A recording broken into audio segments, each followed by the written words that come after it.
this doesn't leave someone feeling inspired and empowered that they truly have a role in their healing, I don't know what else does. Because you think about conventional medicine, you're diagnosed with some type of chronic illness, whether that's cancer or diabetes or PCOS MS, or ALS, MS, whatever it is, right? And, here's your prognosis. You're going to have to take this medication for the rest of your life. It's not actually treating the underlying root cause of this. You're just using this medication to palliate and manage symptoms to improve quality of life until you turn over, right? And that's basically the message. Is there anything else I can do?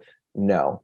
And, the reality is like, we're never, it's hard to find a cure. And a lot of the medications on the market are not actually helping to support human physiology. They're suppressive, right? Yep. And so a lot of our model in medicine, at least in Western medicine standard of care, we're either going to burn it out, we're going to pull out the weeds, or we're going to chop it out, type of thing like that, right? And we want to think about how can we work with the body. And that's, one of these hard truths for a lot of people. You think about a lot of Eastern-based philosophies, whether that's Chinese medicine, Ayurvedic medicine, New German medicine, naturopathic medicine. It's really the philosophy. How do you support the body? How do you work with the body? How do you cultivate health, which is very much that preventative model, right? As opposed to our Western model and allopathic medicine is how do you treat disease? So a very different model.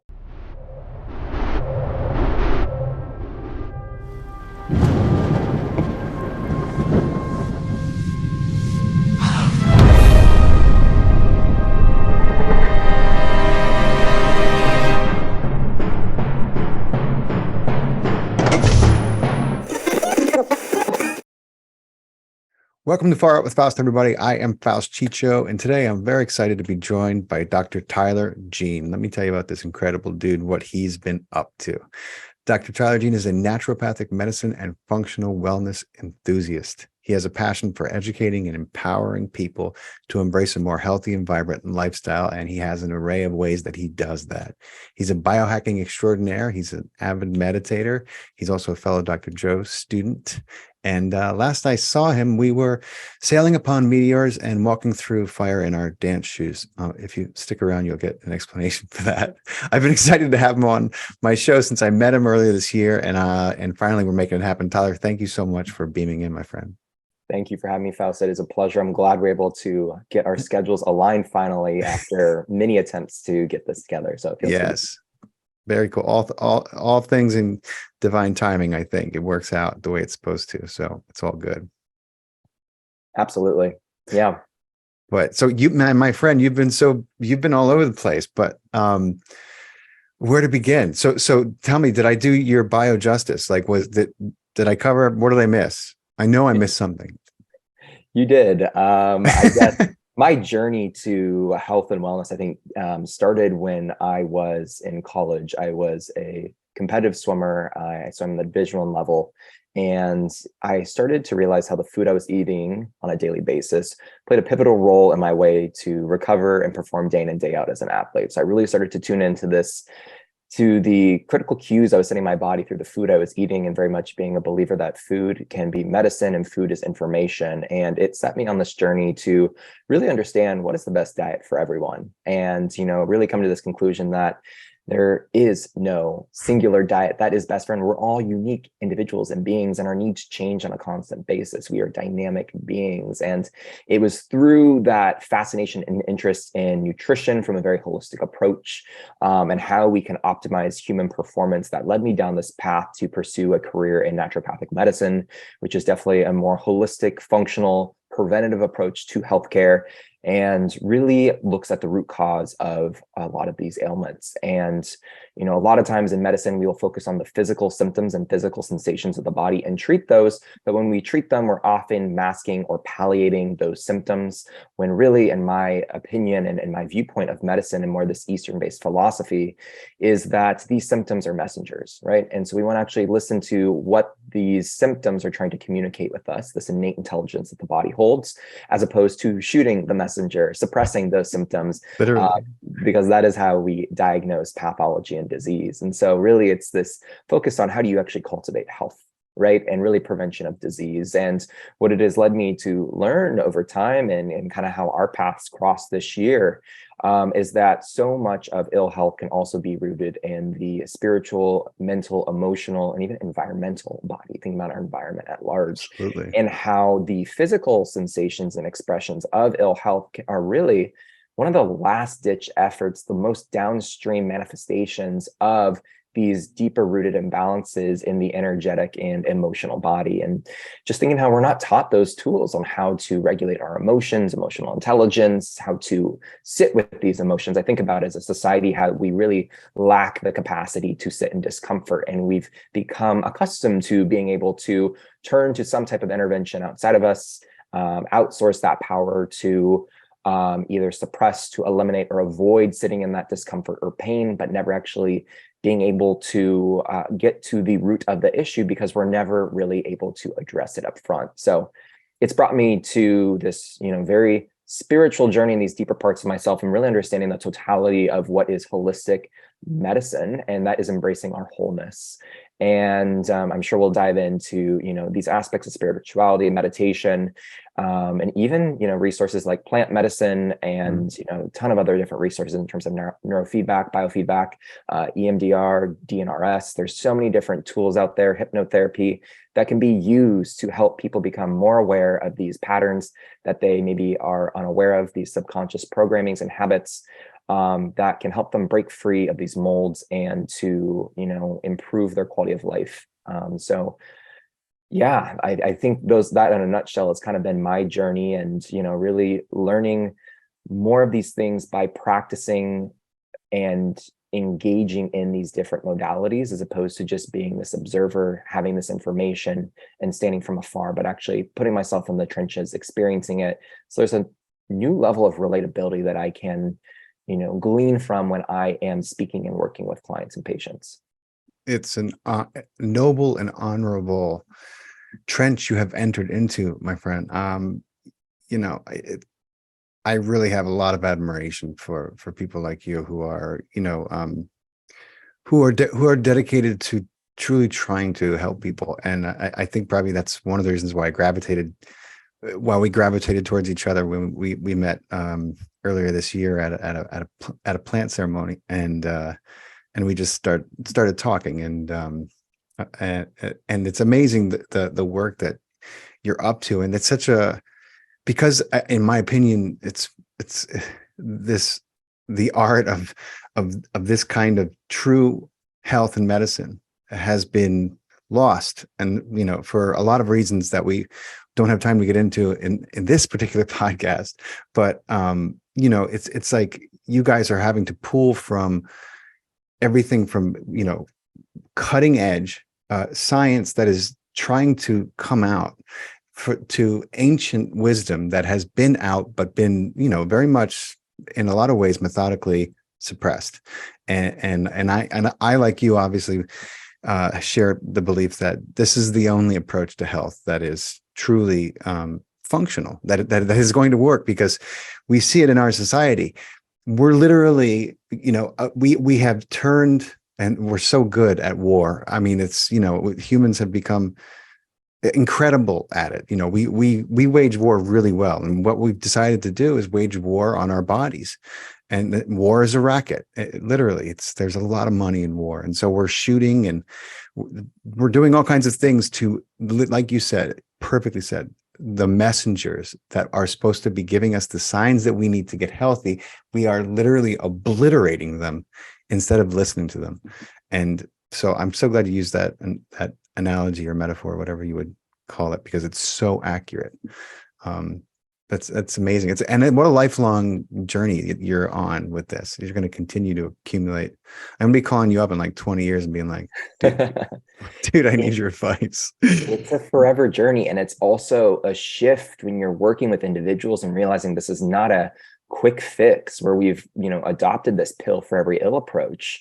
And that, if you've been chronically ill or been struggling with certain ailments for years, 1 year, 3 years, 5 years, 10 years, 20 years, don't you can't expect to feel 100%, the next day or the next month. I often will say to people, depending on how many years you've been Yeah. dealing with this, expect at least 1 month. So if you've been dealing this for 5 years, expect minimum 5 months to really start to make a dent in this. If you've been sick for 20 years, 2 years, like it takes time. And Yeah. knowing that one, I really see this role as the physician as not being someone that is, healing them, so to say, but they're being this facilitator by holding that space, providing accountability, providing resources, helping them along that path. But there's also this empowerment aspect of the individual or the patient Mhm. taking a proactive role in their health and in their healing process. Because what I have come to learn early on in my career is true healing doesn't happen in the doctor's office. Bearing some type of traumatic event, you have to go to the emergency room to get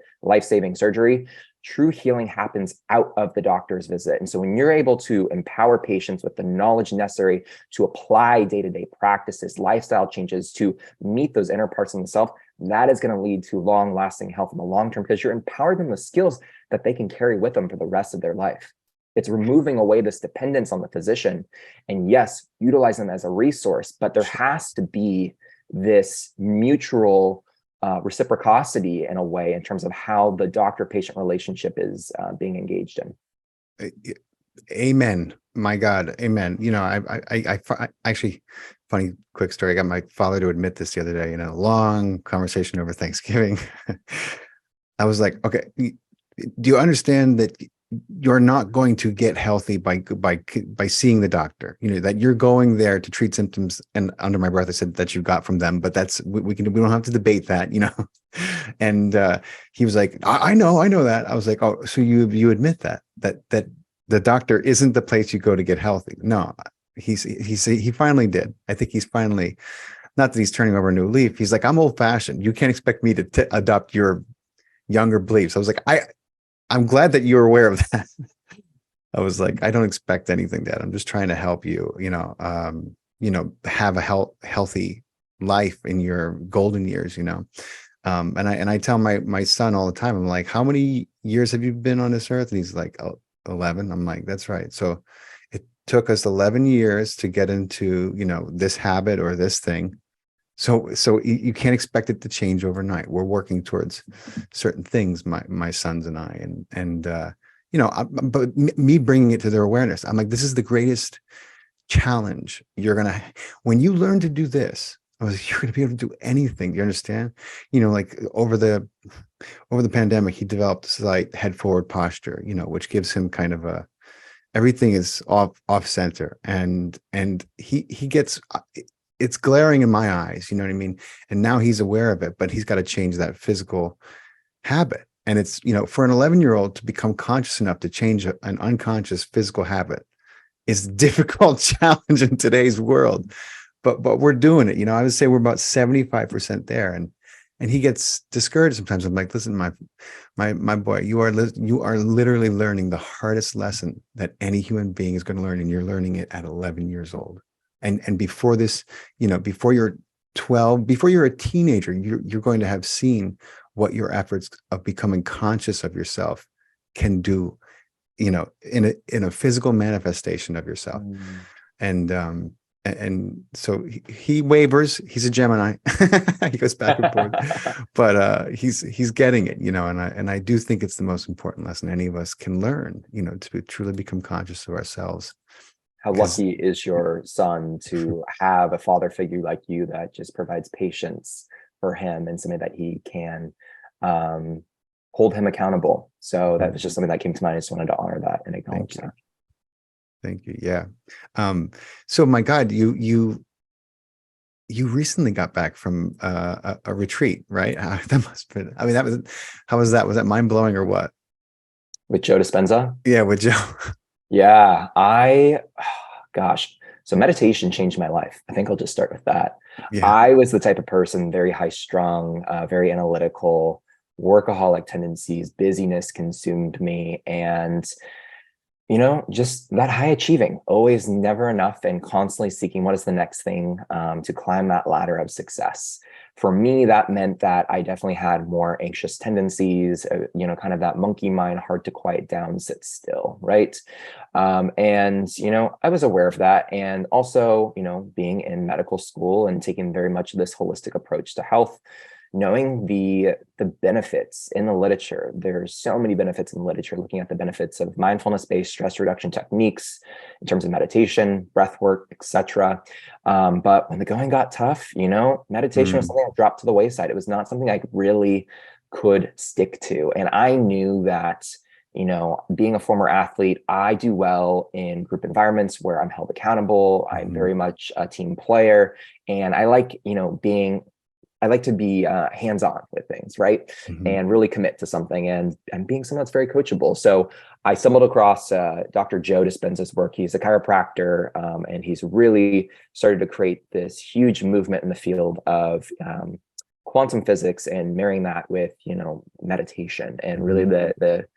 the perspective of, you create your reality, and you can do that in the quantum field, and that we really have all the intrinsic tools inside of us to drastically heal and to create this life by design, which is very much part of the ethos of naturopathic medicine too, right? Mhm. We have all the tools inside us. We just have to tap into them. And our mind is such a powerful instrument that many of us are not accessing. We're only, accessing such a small fraction of it. And I decided to, invest in a meditation retreat Mhm. earlier this year. I knew it was the next step for me. And the biggest thing that I experienced out of this 7-day retreat, 14 hours a day, we did about 42 hours of meditation in that week, which for me was the most I meditated was maybe 20 minutes a day, maybe Mhm. 30 minutes. Wow. So drastically shifted myself out of this state, this reactive state, should I say, Mm, into feeling truly embodied at peace, mm, um, very whole. And I continued that meditation practice throughout this year, and it was quite life-changing for somebody that was diagnosed with generalized anxiety disorder back in middle school, something that, I feel like has plagued me for 20 plus wow. years, and even knows what kind of drew me into the field of naturopathic medicine. Want to understand what is the root cause of my anxiety? Is it dietary? Is it, do I need some supplements and I have micronutrient deficiencies? Is there some type of brain pattern I got to Mhm. rewire? Is there an inflammatory component? I addressed a lot of these things over many years. And I'll say I got my anxiety about 70% better through all these different instruments, but it Mhm. was still there, but it was very much manageable, to where I did not need medication, because I used to be on benzodiazepines and Mm, SSRIs, and some of those were for more acute panic attacks.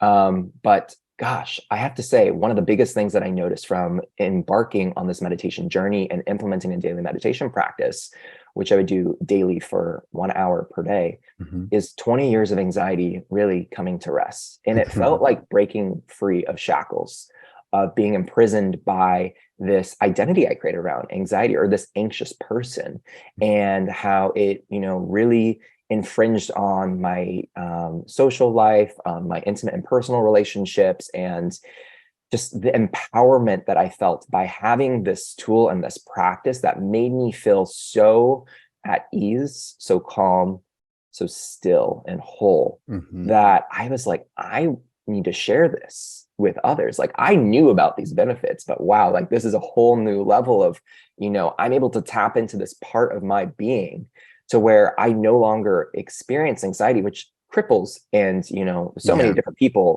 globally, if you think about the prevalence of anxiety and how it's significantly upticked since the COVID-19 pandemic as Mhm. well. And that to me was really empowering to see I don't need any intervention outside of me per se, in terms of eating a certain way, taking certain supplements, because at the end of the day, those are still potentially band-aids. If you Mhm. deviate from that dietary template, if you are not taking those supplements, those symptoms come back, well, then we really haven't addressed the root cause. That's right. Granted, anxiety can be situational as well. Certain type of environments can make us feel more anxious, but at large, that was one of the biggest things that I've experienced, and I have started to share that with my community. And I know it's really inspired a lot of people to want to take a look into meditation, a deeper look into meditation, how they can implement that practice on a day-to-day basis. But let me tell you, Faust, it's hard for so many people. I Being know, man. people have a hard time quieting the mind. They have sleep issues. They're anxious. Like They they're just have habits, addictions, there's addicted to the busyness. it's so many. When I say addictions, I don't just mean chemical. But neurochemical. I mean, simply chemical. We have emotional addictions. We have all kinds. The body is high functioning, and so a lot of these things become subconscious, in a lot of ways. My father was a rageaholic. Was he aware of that? Probably not. He'd be pretty pissed if you told him. But you know what I'm saying? It happens to the best of us, literally. And the problem is most of us don't become aware of it, right? If you looked at Tyler's brain right now, his brain would absolutely reflect this new state of being that he has come into, because he has changed the neuroplasticity, the landscape of his brain. And I know a little something about that, because I went from someone who was very ADD. I mean, I still have ADD, but I no longer have I was filled with a lot of self-loathing and a lot of terrible habits that I could not control, that I felt controlled me. And I hated myself for these habits that I had. And finding Dr. Joe's work and learning to quiet my mind. I don't have a negative interject anymore. I don't. It's gone. It's gone. There's no. It's like so quiet, and it's wonderful, and it's possible. And I was an actor, and I was riddled with angst and self-doubt, and I mean, just terrible. I was my own worst critic. And so for me, if it's possible for me to get to a place where it's quiet, in my mind, it's possible for anyone. I really believe that. And like you said, you struggle with anxiety. Meditation is a key. It's unfortunately, I think it's often overlooked, and people like to dismiss it as woo woo. I'm like, just because meditation can lead to woo woo doesn't mean that it is woo woo, and not everyone who meditates is falls into that. But yeah, I think there's a lot of reasons why meditation is not taught. Why we have a police force that we're literally dealing with excess violence. Violence comes from fear. Why wouldn't you teach them simple mindfulness? I mean, that is the very first thing I would implement into police stations, police force. But are you telling me I'm the only one who's thought of that? That's a 10-minute a week thing that they could do that would change the police culture in the country. Right. Why isn't it implemented? Why is it dismissed and not talked about? I think that there are reasons for that, but that's a different podcast. Is it a different podcast? Yeah. Let's go back to you, my friend. So I'm so glad you shared that. I've been to a few Dr. Joe retreats. I'm trying to get him on my podcast. I'll get him on eventually. I know he's just on Russell Brand, man. He's doing some big things. God bless him. I'm so happy for him. But it's funny because Russell is so politically minded, but he speaks so well. They had a great conversation the other day. So you've been traveling too, right? I have been traveling. Yeah. And what I shared with Joe Dispenza was back in January when I started this journey. I decided to take a leap and to, mix things up, to leave what was safe and familiar and predictable, which was so, I guess, nourishing to my nervous system, and decided to go on this solo expedition to travel the world. I went to 13 different countries over about a 10-month period. And, solo travel is something unlike anything I've ever done before. And, there was a lot of worry and anxiety around that too. And, making new friends, and how would I show up and interact with people. And, for me, making friends was always something that was difficult for me. I was bullied as a child, and having to just put that beside me and really just see myself step into that social arm of that social engagement system, and really dismantle the fear around rejection, and just showing up as my most authentic self and being received as that too was so beautiful. And I think the biggest thing, kind of reflecting on this journey I've been on this year, and actually the end of this 11-month journey actually culminated in a second week-long Joe Dispenza meditation nice that I just wrapped up 3 weeks ago. And the biggest thing that I feel like in reflection of this year is this was really the journey back to self. And when I showed up at Joe's retreat 3 weeks ago, the intention was the journey home, pure love.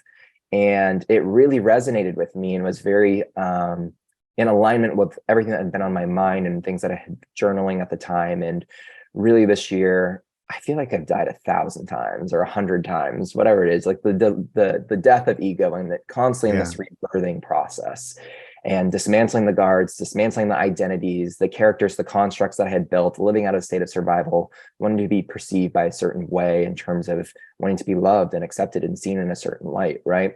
And I just think about those core wounds that so many of us, experience, and how we can use achievement as that cornerstone to validate our worth and success. And that definitely was me. And so, moving away from being the very type A workaholistic type of person was difficult. The busyness, like I realized those were really defense mechanisms in disguise that I built out of a trauma response. And again, that need and desire to feel validated and to know that I was worthy of love because of the shame I carried early on in my childhood years. And what was so beautiful was when I went back to Joe this last time, is I really felt like it helped me to find closure and come back to the true authentic self after dismantling everything and everything that I built and the characters that I built out of, projections, expectations of other people and societal expectations as well. And it was so heartwarming and to just come back to the self, the true self, before all of those experiences. And that, I think, was the biggest takeaway for me this year, and just feeling so light in my body after that, and just truly stepping into this place of embodiment, which feels really liberating. It is really liberating. Let's call a spade a spade. Man, I was there. I've been, it's funny because sometimes you'll meet someone at a Joe event who's it's their first time, or their first or second day there, and they find out that you've been to several of these events. I've been to maybe half a dozen. They used to be 4 days, and then they switched to 6 days. And they're like, they asked me, like, they're like, "Oh, are you sick?" I'm like, no, not at all. I'm healthier than ever, but they don't understand yet, because they just got there, why you would come back. But every time I don't care. You spend that much time in meditation, and I don't care where you do it, you're going to have a life shift. You're going to shift. And when you spend that much time in meditation with that kind of intention and energy that Dr. Joe creates in his workshops, things are going to change. I promise you, things are going to change. It's a priceless experience. I think it's been that way for me. I remember when I first started going, my identity was so different. I mean, I would go, and I had these goals, I had these things I wanted. I look at them now and I'm like, my God, they don't even enter my consciousness anymore, let alone be part of my great vision board, or whatever. Which is crazy how much we change as we continue to strip off layers and layers that we've built from insecurity, from trauma, things that we thought we wanted. They just kind of fall away sometimes when you start to realize what's important, and they become trivial. It's like, how did I even, then it becomes hard to remember how you even considered such thing.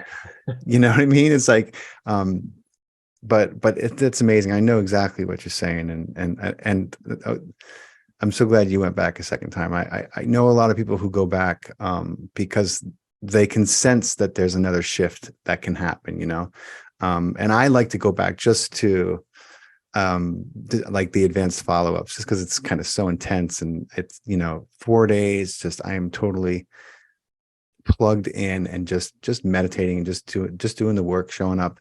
But I think it's so good. It's such a good practice. It's like, you return to the monastery, as they Yes, call really. it.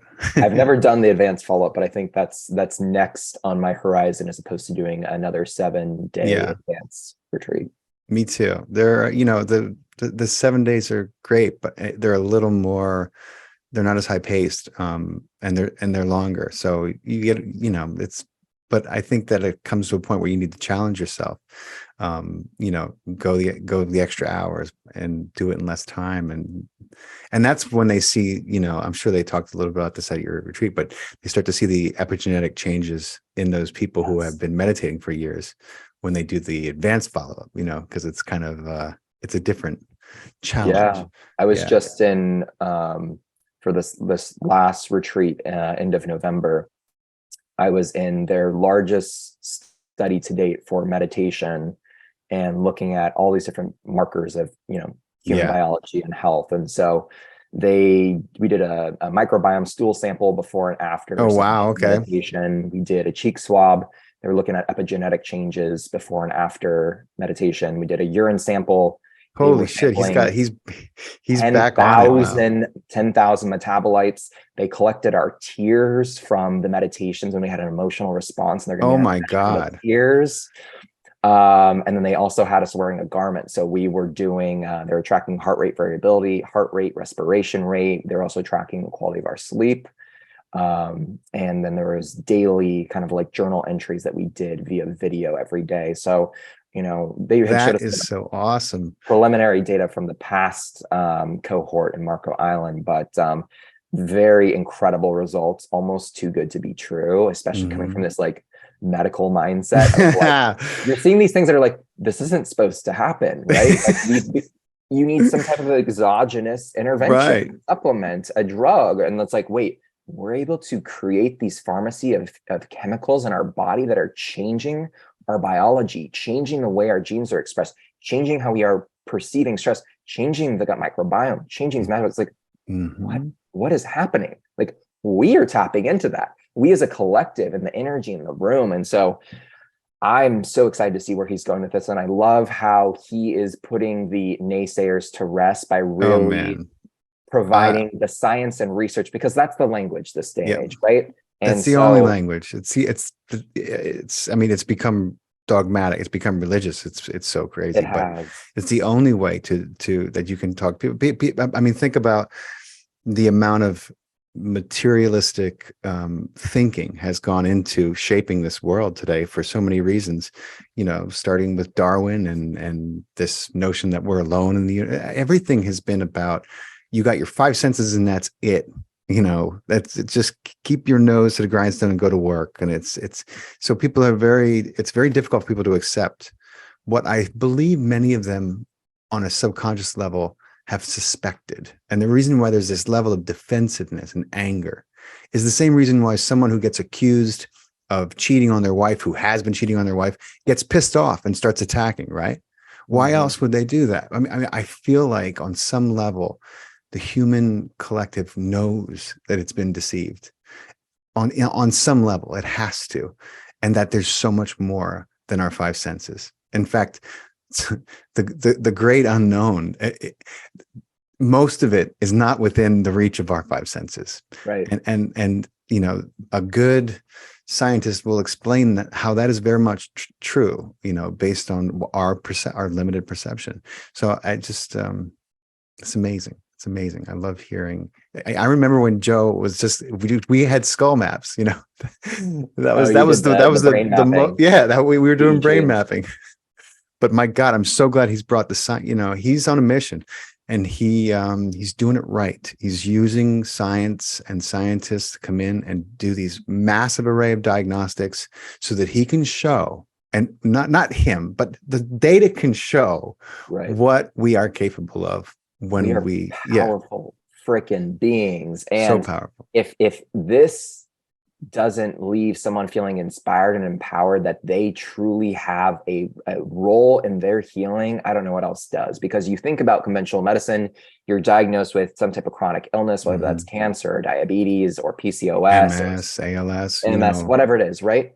And, here's your prognosis. You're going to have to take this medication for the rest of your life. It's not actually treating the underlying root cause of this. You're just using this medication to palliate and manage symptoms to improve quality of life until you turn over, right? And that's basically the message. Is there anything else I can do? No.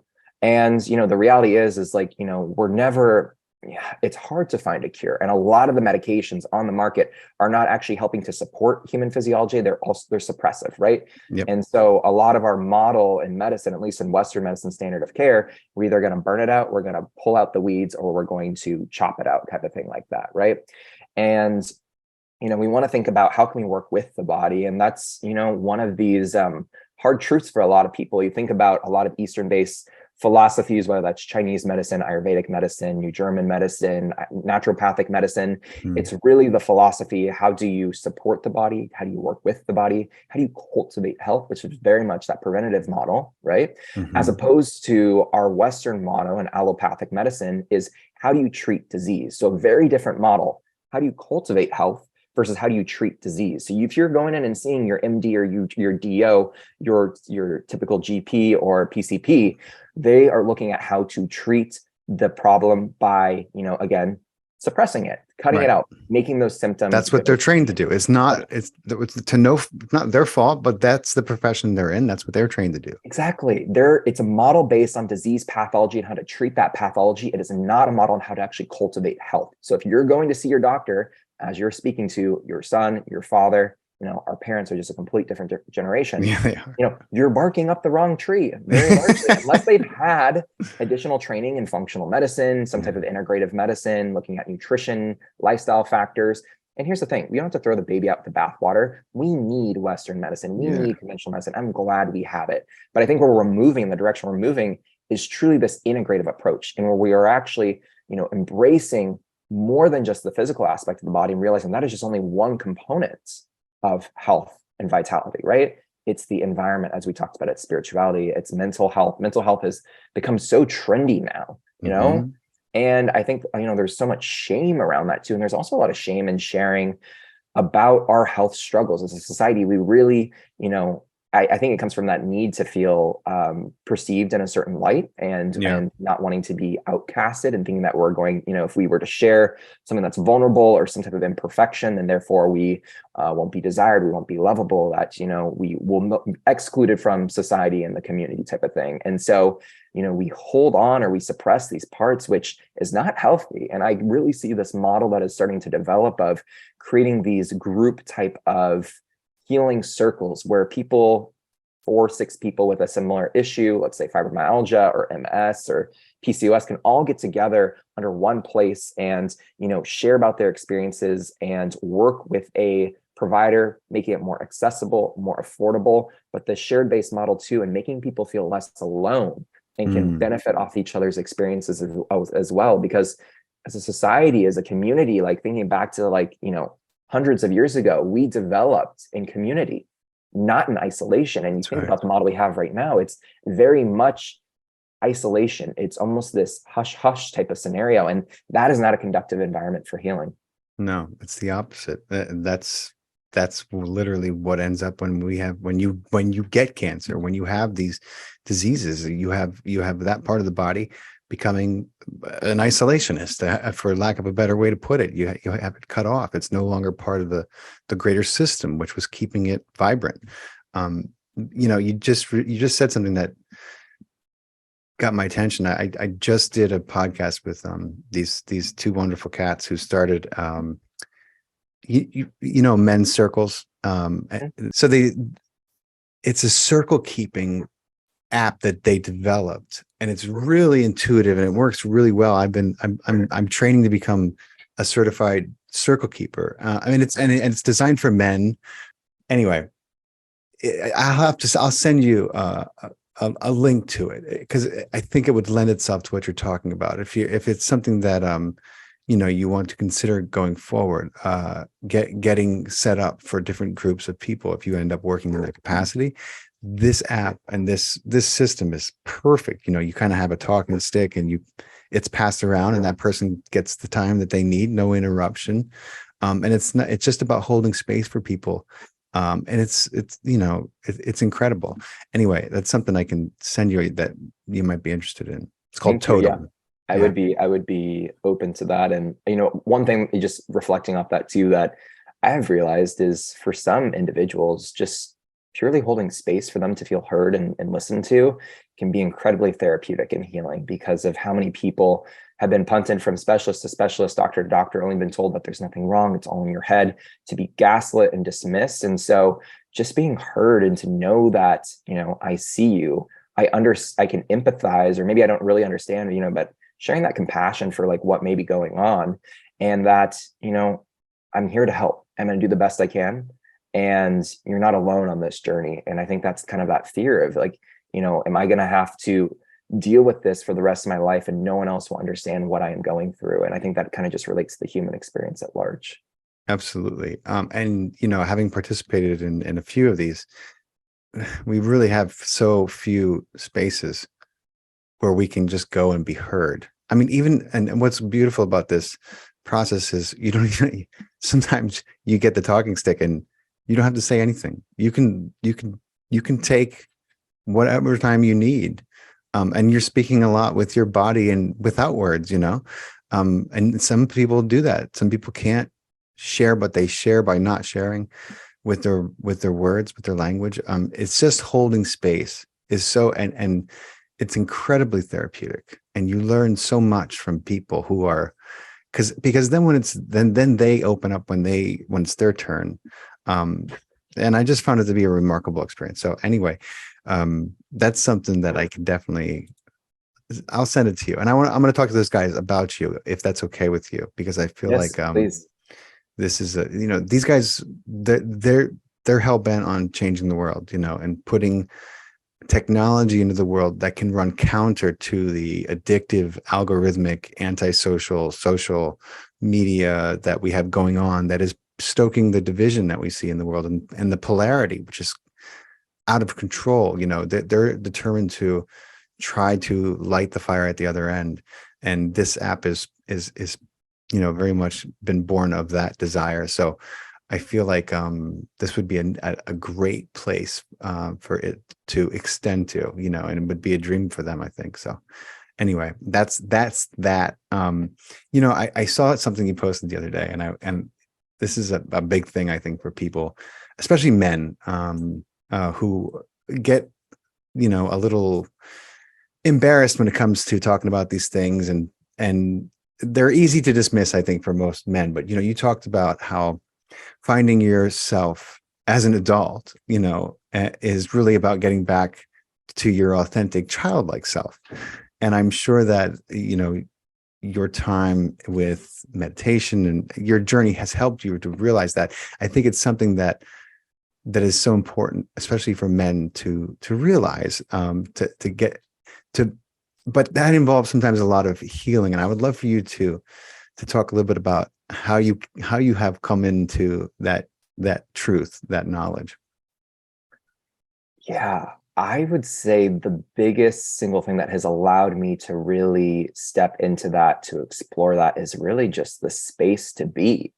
And I just think about how, time is our most precious commodity this day and age, and how we're so, stressed for time. Time is always something that is on our mind, and we're trying to fit in as much as we can. And we have to rush through things. Like, even though I'm sure we could talk for 2 or 3 hours on this, like, there is a time point where we're going to have to get off this because we have other things to do. Yeah. Right. And so just thinking about the timepiece, and that many of us never actually give ourselves the space to just be, and remove all of the structure, the organization, and the time commitments to be more in this feminine state of flow, of being, of spontaneity and play. And I would say, if there was some theme to this year, it was leaning into the feminine energy. Mm-hmm. I mean, so much of my life, I was so far in my masculine. And if there's anything that I learned, it's, it's a dance between the masculine and the feminine, the yin and the yang. Think about Chinese medicine, right?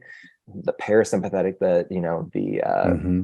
and the sympathetic nervous system, right? And many of us are typically tipped in one direction, but it's again, it's that fluidity, it's the dynamic dance between those two that really allows for optimal health, well-being, and vitality. And that is the greatest gift I absolutely gave myself this year. It was just that space to be, and not being on anyone else's time frame or timeline but mine. And I look back and reflect on these last 10 years of my life. I just turned 30 2 months ago, and I absolutely ran and sprinted through my 20s, thinking like I needed to achieve all of this and that, and to succeed and climb that ladder of success, almost like there was this coming from the scarcity mindset, right? And I Hmm. just, and I'm looking back and I was like, wow, like I feel for that past self that Yeah. was living in that survival state, and very much, so much of his worth and dependent on how other people perceived him and what they thought of him and what he was able to provide to others. And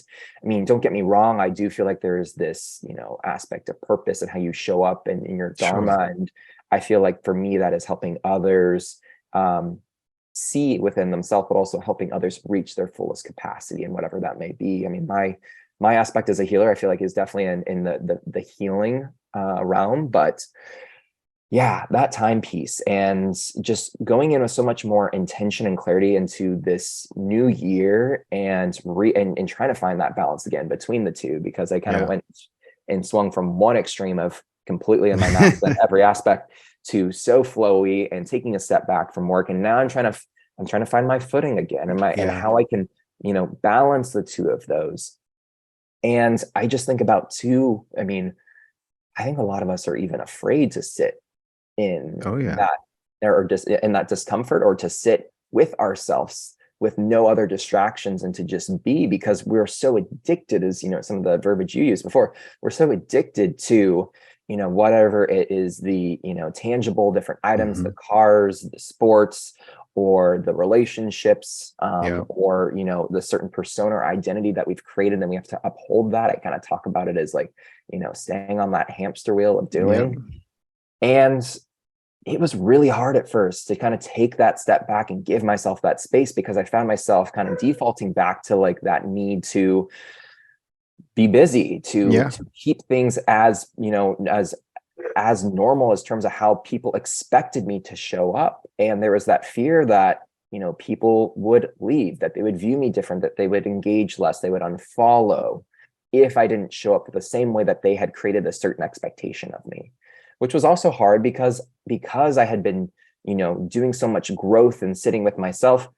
Every time I would interact with new people or kind of show up again with my community, I was showing up from a different energy, and I felt like a completely different person. And so there was this discongruence at time, or this disconnect of how I felt like I was showing up, and then again people's expectations of me, because they'd already put me in a box, especially around the lens of Tyler, this doctor figure, and Tyler providing all this nutritional information, and just realizing it doesn't really align with me anymore. And Right.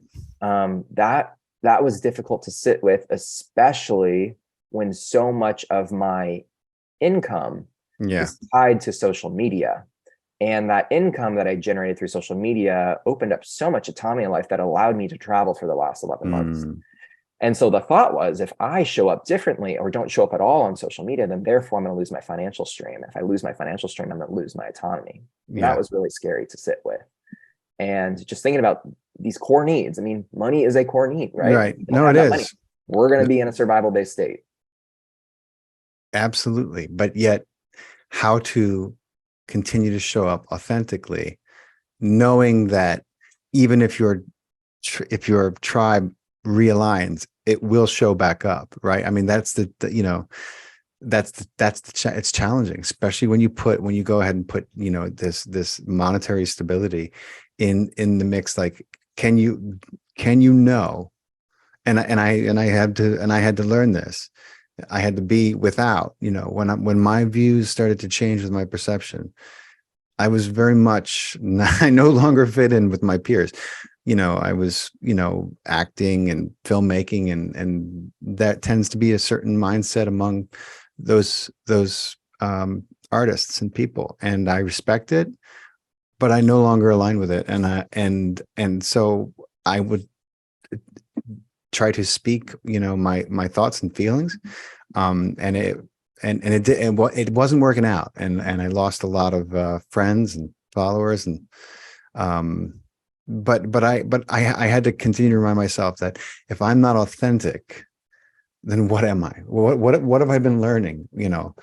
I can I can be me, and that's always changing. But I kept reminding myself and realizing, and people would tell me too, that your tribe is going to find you. It's going Right. to realign for you, and the people who do become friends with you and follow you, they're going to be much more, it's going to be a stronger connection than what you used to experience. And I would say for you, take great comfort in that, because I can sense that with all my intuition, that is absolutely going to continue to happen for you. I'm sure it already is, because you're authentic, because my friend, you're a diamond in the rough. You are fantastic. You will continue to have an audience and a tribe. I know that. I knew that when I met you. You're young. Yeah. You got it. I got it all going on, brother. Absolutely. So you got a class coming up, right? In January? I do. I Tell me do. about it. Tell my listeners about it. I would say, if, teaching is my passion. That is why I started the social account. It's actually why I got into medicine. I really believe that doctors can be teachers that empower their patients to take self-responsibility for their health. One of the core tenets of naturopathic medicine is the Latin term docere, which means to teach. It's the Latin word from which doctor is derived from. And that has always been my mission and goal in showing up for others, is to teach them and empower them and to provide those resources to better health. And so I created a course last year. It's a 10-week functional and holistic nutrition course. And nutrition was that first pillar that really led me into the health and wellness space. And there's so much noise in the nutrition space. There's so many dogmatic diets.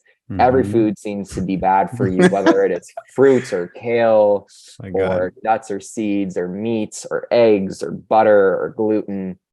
Nothing feels safe to eat anymore. And while we are in an age where there's so much information at our fingertips, it's also led to so much paralysis because there is too much information and people don't know how to discern that information and how to apply it to themselves. So I created this course to help to clear that noise that is out there in the nutrition space, because at the end of the day, we all have to eat, right? And nutrition is a powerful lever that we can Mm-hmm. all leverage to improve our quality of life, to reduce inflammation, and improve our level of health and vitality.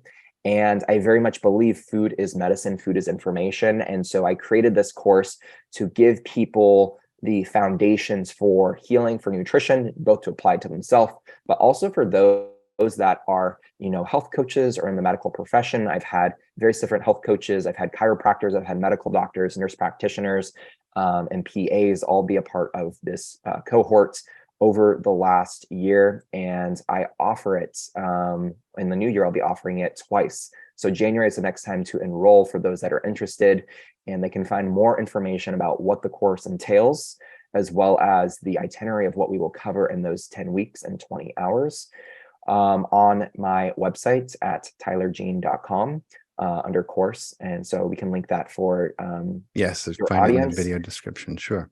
And it's just, it's really my way of distilling all the information I have learned in the nutrition space for the last 10 years into 20 hours. And so, if you want to, or you're interested in how you can apply nutrition as it relates to you as an individual, your uniqueness, your gut microbiome, your comorbidities, and your ancestral heritage, then this Mm. course is for you. And it's going to instill the knowledge with you so that you can apply this honestly for the rest of your life. Yeah. And my goal is that it inspires other people to want to teach other people this as well, because, it's that ripple effect, right? Yep. You see someone else partaking in something, they see that health and they want that for themselves. And so they go after that. And I think it's that gift that keeps on giving. That's how we change the world, brother. That's exactly how the world changes. Great ideas spread very fast and very well, so that's awesome. I'm sure that some people who are listening are gonna check it out, because I think a lot of people are realizing just how true that expression is, and how old it is. And food is medicine. Food literally is medicine, and you are what you eat in more ways than one. And that may scare some people, and that's why some people, I think a lot of people, are so scared they don't know what to eat, because we are becoming very much aware of what has happened to the food supply particularly in America, and if you start to look at that and look at the level of cancer and comorbidities, and the fact that I think it's an obscene amount, like 75% of Americans have a chronic disease, have or will develop a chronic disease between the age, when they're born and the age of 49, I think it is. I mean, that is astronomically high. That is not right. That, I mean, it's not, and I think it's the highest in the world. So, Mhm. if where could it be? It's not coming from the sky. And life here, while it is stressful, it is, it is no more stressful than in other countries. I don't think we do have, a lot of luxuries and conveniences that a lot of other countries don't have. Right. So you can't put it solely on, oh, it's stressful being. I'm sure, there's a lot of people who live, millions of them, hundreds of millions of them who live in India who would love to be in an American middle class, lower middle class family here because they're still using an outhouse and looking for running water, literally. I think we have to look at the food supply. So this course is definitely something that I think people can look into, and it's very important. Thank I, you. so 8 leading causes of death, or 8 of the top 10, are all related to food and metabolic health. So, very much you're thinking about a lot of those leading causes of death. A lot of them are directly attributed to food. And the biggest things that have changed in the last 20 years that have really contributed to such an uptick in the rise of chronic illness is the changes in our environment and then how our genes are responding to that environment. So we definitely take a deep dive in a lot of the epigenetics, the nutrigenomics, so how nutrition and food actually alters our gene expression to promote health and disease. absolutely, and it's funny. I made a post on the other day about it was about this transference of memory that happens with organ donors, and I'm shocked at how many people are chiming in and saying, "Oh yeah," and of course I'm aware of this. I mean, I learned about this years ago. It continues to fascinate me. But they're like, "Did you know that they found neurons in the heart?" And I'm like, "Yeah, yeah, I know. I'm well aware of it. They call them rose neurons, but they also found neurons in the gut. Okay, that people aren't privy to that yet, apparently, because all the comments are about, the heart is finally making its rounds in the consciousness of people, because they're commenting on this post I made about organ transplants and how sometimes what comes with that transplant is the memories and emotions, sometimes habits of the person whose organ they got. And I think the example I used was the heart. So people are like, yeah, they're thinking that it's just because there's neurons in the heart, but the truth is it doesn't matter if it's the liver, the kidney. A lot of times there's this, I think they call it the doctors have a funny name for it. I call it freaking quantum entanglement. And that's what I believe it is, Yes. and everyone's Energetic like, imprint. yeah, it's exactly it. But people forget that the gut has its own neurons, and it has people think that their moods come. Yes, it comes from the outer environment, but it also comes from the inner environment. And the mood is regulated in the gut as much as it is anywhere else. It begins here, right? And I think that that's starting to catch on as well. And so diet becomes very important. I know Dr. Joe loves to joke about that. But it is very important, especially as we age. So I want to, before I let you go, my friend, I want to ask you one last question. You are a young man who's come into great wisdom as in your, did you turn 30 or are you turning 30? I turned 30. You Yeah. turned 30. New decade. You know what they say, right? They say a lot of things, but they say 30 It is the gets new 20. better with age. Yeah, Yeah. that's right. It does I'm get better so with age. excited to be in my 30s. No, it's awesome, man. You're in a great place, but I want to ask you if you could give some mantra, some advice, some simple thing that anyone who's stayed with us this long could hear and kind of easily maybe remember and put into their life in a way that might make things a little easier for them, whether it be with their health or with their emotional state of being. You've come into a lot of wisdom in your young years, but I would love for you to share a little bit. What advice would you give them? I have, I think, 2 for you that came to the top of my mind. The first being, you are most powerful when you're authentically you. And, this message of, how can we reconnect to that child self, or that true self, before all the conditioning, before all the projections, the masks, the characters we created to survive in society. That is your superpower, that uniqueness. Connect to that.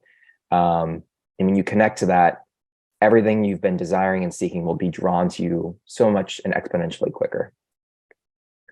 And then the second piece I would say is there's no rush. There's no rush in life. All of that is an illusion of time and lack, and all of the resources, everything that you're seeking, desire, will come to you in time, in the right time that it's supposed to. Someone talks, or I think there's some quote about, nature never rushes, but it always gets everything done, right? And you just think about the capitalistic society that we live in and the culture that we live in, where we are, we really look at efficiency as a big metric of success and achievement. And knowing that you're in it for the long game, not for the short game, and that you really have all the time. And if something calls to you outside of work and there's an opportunity to do something that is different, that is not the norm, lean into that with curiosity. Don't be afraid to take that leap, because you don't know what doors that will open up for you later on. Absolutely, man. Very well said. I appreciate your contribution and your wisdom. I'm so glad for your time. And I have to go pick up my son from school, so we are out of time. I would love to have more time with you, but I'm sure we will reconnect in the future, my friend. It's so good to see your face and hear you're doing so well. I'm so happy for you. Thank you, Faust. It's good to see you too. And I hope to connect, hopefully in person for another retreat or ceremony sometime. Yeah, man. We'll be in touch for sure. For sure. Okay. Okay, brother. Talk to you soon. Take care. You too.